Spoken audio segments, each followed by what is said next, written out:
Myself, Ritu Randev, PGT Computer Science, Kendriya Vidyalaya, Noida. My topic of presentation is Data Structures 1, Chapter 8 of Class 12th, that is about the linear lists. In this presentation, I am going to cover elementary data representation, different data structures, operations on data structure, linear list and the linear list data structures, and specific operations on the linear list. So what is a data structure?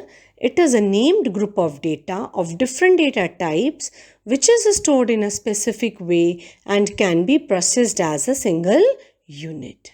A data structure has well-defined operations, behavior and properties. There comes the next slide, difference between data type and data structures. Data type defines the type of the values stored under the memory allocations, stored under the variables. They are called as data types. Likewise, integers, floats, double, etc. Whereas data structure is a physical implementation that clearly defines the way of storing, accessing and manipulating the data stored in a data structure.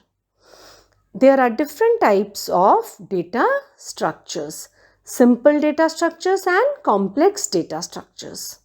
Simple data structures means the basic building blocks, the basic data types of any programming language are simple data structures, like the primitive data types, integers, floats, strings, etc. Even the arrays or linear list. Whereas the complex data structure includes linear data structures and non-linear data structures. Linear data structures means when the data is stored in the form of a sequence, they are in the form of stacks, queues, linked lists. Whereas in the non-linear data structure, they are multi-level data structures in the form of trees and graphs. So here is a diagram showing you the different types of data structures. Bifurcation of data structure in simple and complex data structures. In my next slide, I am going to tell you about linear list arrays. It is clear from the name itself, the linear list. It means it is a finite set of numbers or the elements which are sequentially stored under a single name and are under a unique index or position, usually starting from 0, 1, 2, 3 and so on. The index or the size of the array is mentioned under the square brackets.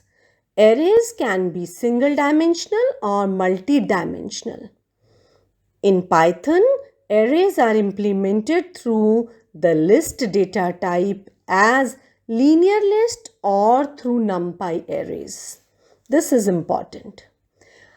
We get a question here: how are arrays implemented in Python? They are implemented in two ways: list data type as linear list or through the NumPy arrays. Just have a look on the different data types or the different data structures, I should say. The stacks, which follows the order of LIFO. Next, queues, which are FIFO principle, which are on working principle is FIFO order, first in, first out. And the trees. Of these three, stacks, queues and trees, stacks and queues are linear data structure, while trees are non-linear data structures. We will cover stacks and queues in our next chapter, that is chapter 9. But here we are going to see what is linked list, how do we create a linked list, how the elements are traversed, how insertion deletion is done on the linked lists. So now coming to the next topic, what is a linked list? A linked list is a dynamic structure, data structure, which is collection of nodes. Every element of a linked list is called as a node. Why is it dynamic? Because it takes the memory as per its requirement during the runtime. And every node has two parts, info part and link part. The info part is storing the actual data, while link part of a node holds the address of the next node in the memory. This goes on. So every node has two parts, info part and link part. Info part carries the information of the structure of the data, whereas link holds the address to the next and next node. In a singly linked list, the first node is the first node, the initial node, whereas the last node is called as the null node. In singly, and I have a diagram over here, singly linked list, we can see that in the singly linked list, see these rectangular boxes are called as nodes. The first node has a header part, whereas the last node has a tail, and this is called as a null node. A part carries the data and this part carries the pointer to the next node B. This will carry the pointer to the next node C, to the next node D, and so on. There can be n nodes for a singly linked list, and the last node is having the null pointer, which shows the linked list ends here. Whereas in the doubly linked list, it has head part, the info part and the next part. It is clear in the diagram itself. It has the head part, the info part and the next part. And we can see clearly that the information is being transferred to the next node, and the null node again goes on repeatedly, goes in the backward direction. The null pointer means it will carry the info to the previous nodes. If we see here the traversal in the forward direction, and next here the traversal is in the backward direction. So in the doubly linked list, every node holds the address of the next as well as the previous node, allows both forward and backward movements. So till now we have covered what is a data structure, what is the concept of data structure, what are the different types of data structure, and now the operations on data structure. Insertion can be done, deletion can be done, we can find a specific element, that is searching. Traversal means touching each and every node. Sorting means rearranging the elements in ascending or descending order, and merging the nodes or merging the elements, combining the elements of similar data structure to form a new data structure. So these are the operations on data structure. Now, what is linear list? And since we have studied in our class 11th that how in the list the traversal is done. One is in forward direction, positive indexing. Another is in backward direction, that is negative indexing. So, linear list is a data structure which forms a sequence. When elements of the linear list are homogeneous, they are represented in memory by means of sequential memory location called arrays. How are they arranged? In the form of arrays. In the memory by the means of sequential memory location, which are called as arrays, which is given in the diagram over here. So what is an array? An array stores a list of finite number of homogeneous data elements. Homogeneous means same kind of data type. where upper bound and lower bound of linear list are given. Upper bound and lower bound of the linear lists are given. That is called as a linear list. Here we have the values 10, 20, 30 and so on, and our indexing is starting from 0 up to 6. This is forward indexing. If we talk of the backward indexing, it will be minus length up to minus 1. Now, the first operation is searching in a linear list. The searching means finding out a specific element in a linear list. Now, how can we find an element in a linear list? It can be done in two ways: linear searching and binary searching.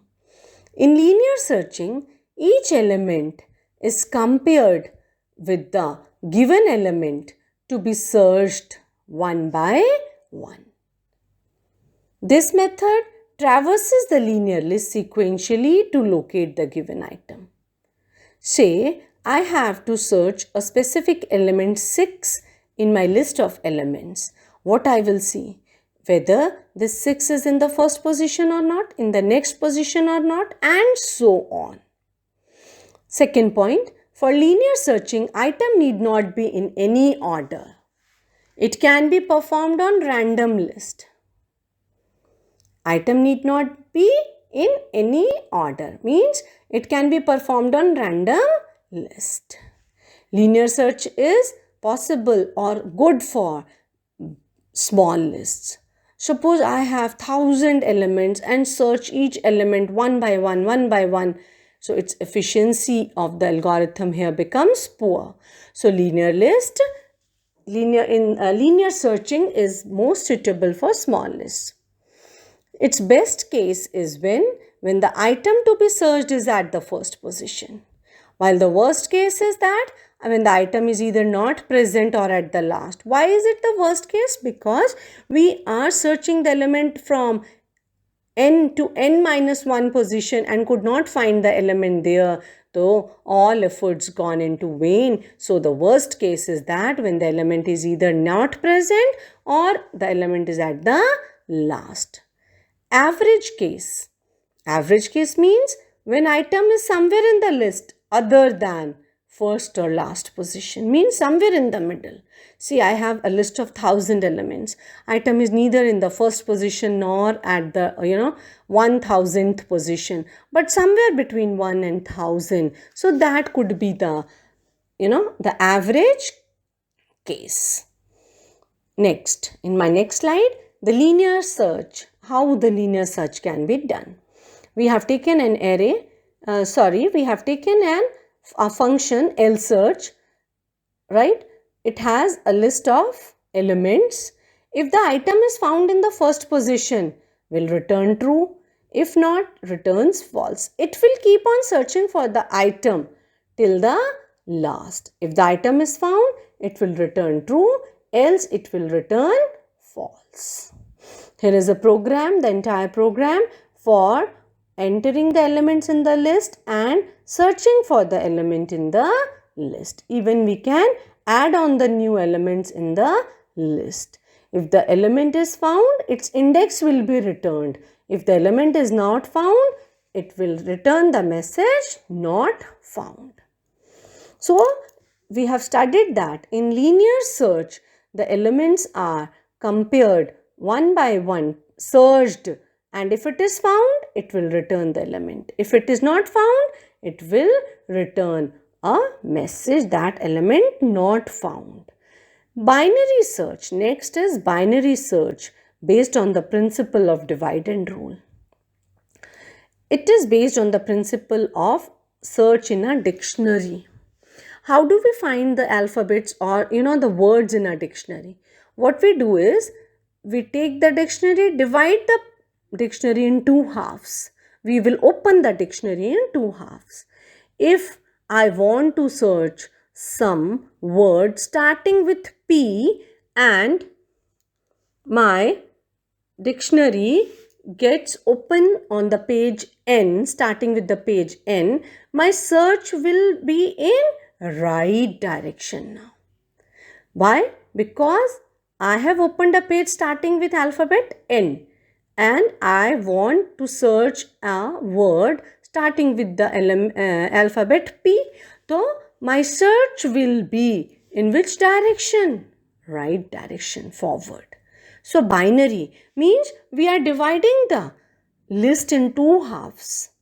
If the element to be found is present there itself, very good. The best case. If it is not, if it is less than, then we will go to the, if the element to be found is lesser than where the list is, we will move toward the forward direction. If it is greater, we'll move towards the left.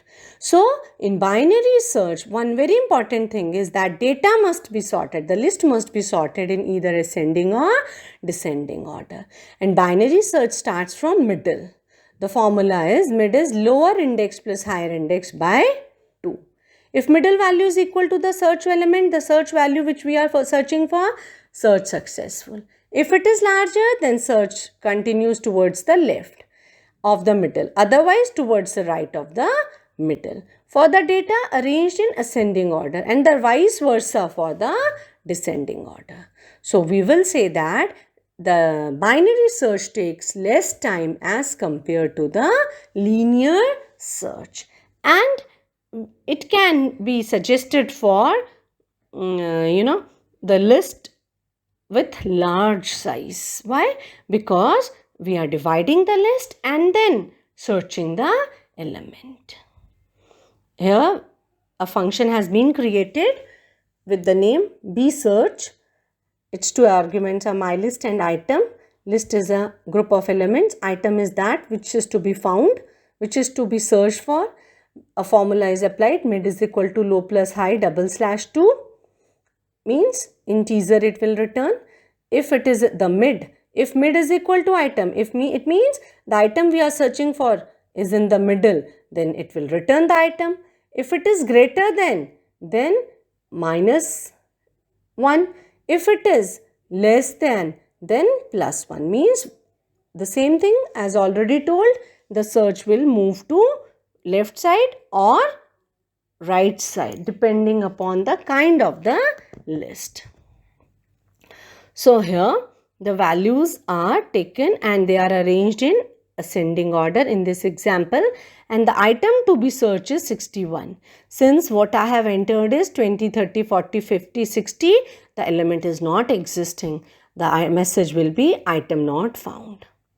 Now how many items? I mean the elements added are 8 in the ascending order. Which item is to be found? 15. If it is existing, it will return the position of the item. So 15 is at 4th index. 0, 1, 2, 3, third index, and its position is 4. So since we are printing the position, it will return 4. So in linear search and binary search, the difference is that linear search goes from 1 to n-1 element, while in binary search, the list is divided into two halves. And as told in my previous slides, the concept. Next is insertion in the linear list. So we have covered searching. Now next point is insertion. How insertion can be done? In unsorted list, we can add the item directly and at the end of the list. Insertion, unsorted, it is in a random order. I can add a new element anywhere in the list. That is one way. But for a sorted list, we have to first find the position where the new item is to be added. Then shift all the elements from that position one place down and create a place for new item, as we do all these things in our day-to-day life. Say I have to insert a seat for a child in between the roll number 4 and say 7. 4 and 7. So and it is suppose sorted. So 4, 5, 6 after 6 I will insert the row. Now 7th will seat and 7th will shift to right side. Let us take an example here. Children, we have a list and a sorted array and we want to insert 45. What is the right position of 45? Between 40 and 50, that is the correct position. Now, since we will insert 45 in between 40 and 50, the elements will shift downwards. And after insertion, the size of the list is increasing. Right? So, this way we will create a room or a place for the element will be then inserted. In Python, a more simple approach is by using the insert method and bisect. Bisect and insert, that is called as insertion using Python approach.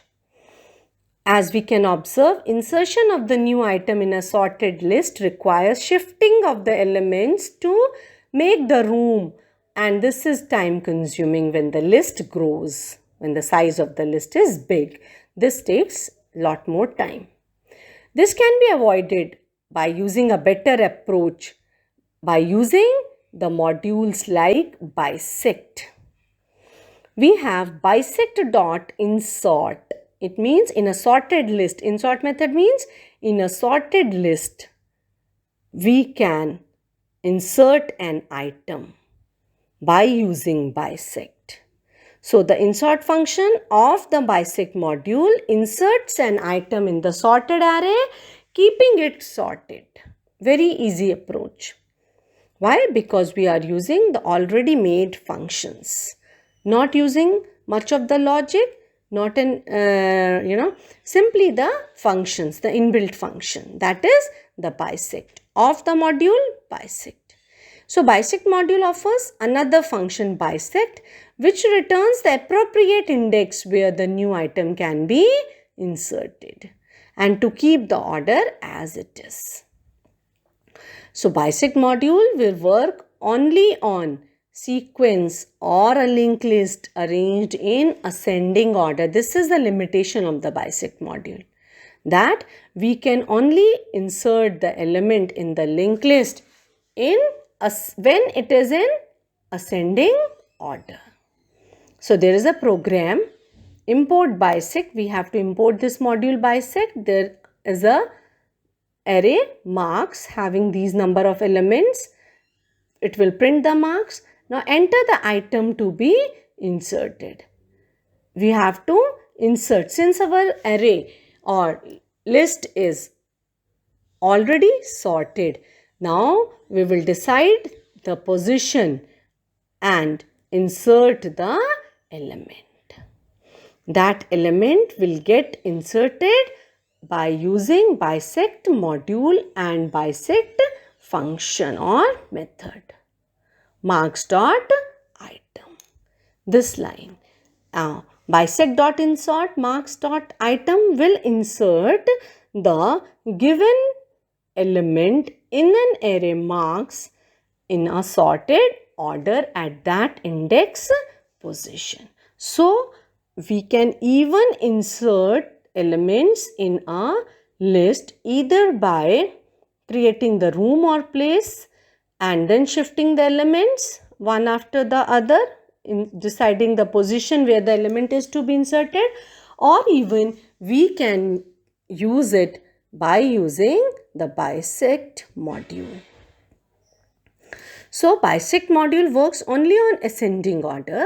Hence, to make it for descending order, first what we will do? First, we will reverse the list arranged in the in ascending order using reverse method. Now, this can also be done. As already told, that by using bisect module, the list has to be in ascending order. What if my list is in descending order? I can rearrange it in ascending order by using a reverse method.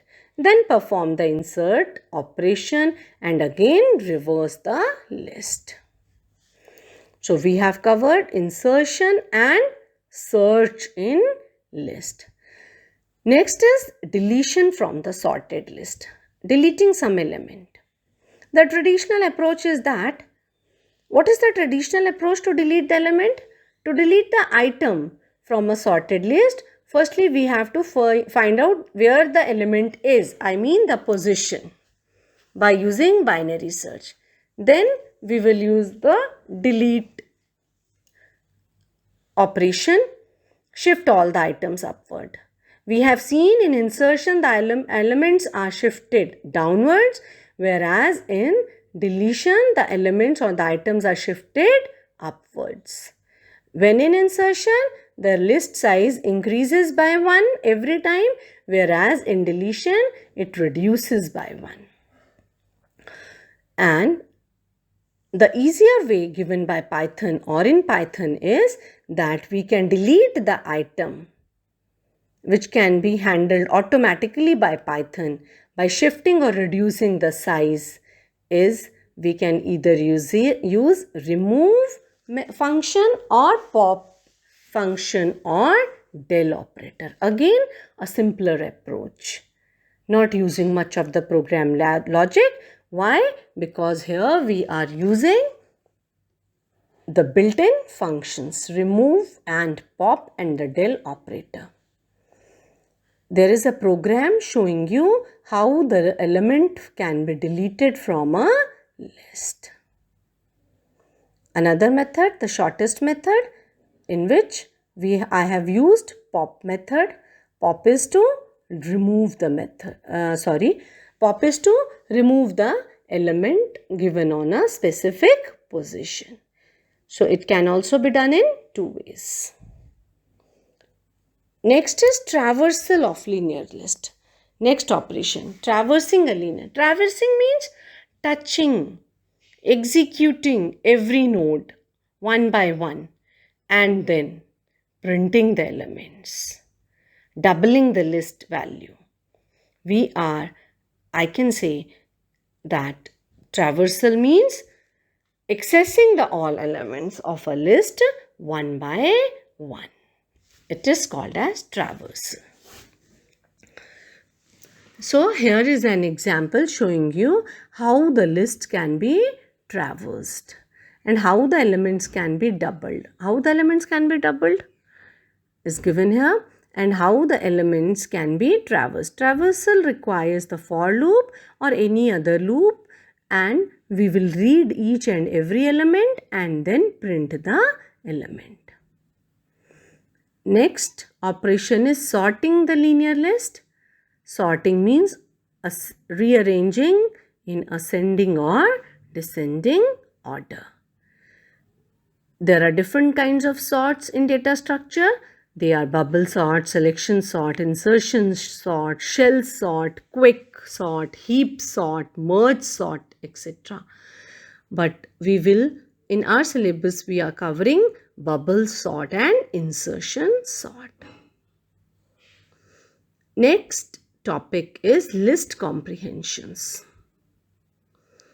Now, what is list comprehension?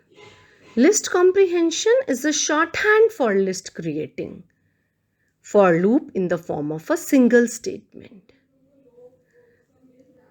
A list comprehension is a shorthand, means a shortcut way to create the lists by using the for loops in the form of a single statement.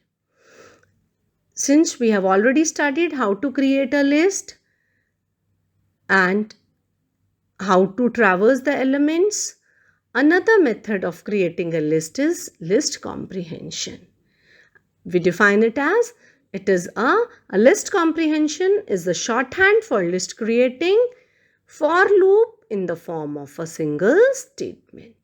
So example, to create a list using list comprehension. I into 4 for I in range 1, 6. So starting from, see this comprehension, what is comprehended here, what is done here?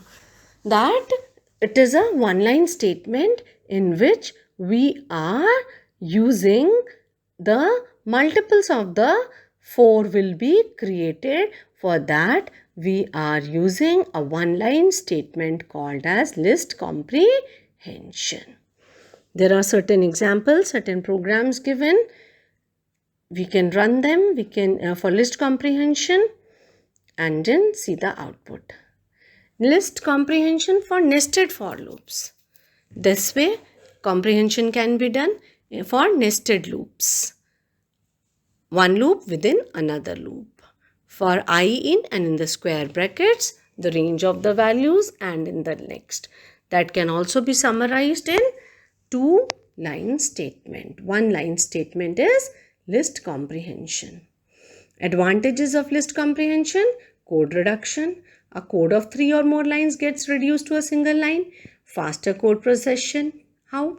Because list comprehensions are executed faster than their equivalent for loops.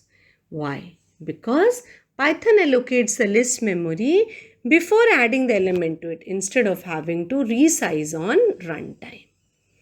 Also, the call to the append function gets avoided, thus reducing the function overheads. So, list comprehensions are advantageous in order to reduce the code size, in order to process the faster code execution, and also to allocate the memory efficiently. A small intro to two-dimensional list. We have already seen the lists, the linear lists, and here a brief intro to list, two-dimensional list. It means one row with multiple columns and so on is called as two-dimensional list. A list having all elements as list of same shape is given here. The example is my list having how many rows? How many row values? 3. And every row is having how many columns? 3. So it is a 2D list with 3 rows and 3 columns. First value is at index 0, 0, while the last is at the index 2 of 2. The example or the program for creating and printing the 2D list is given here in this presentation.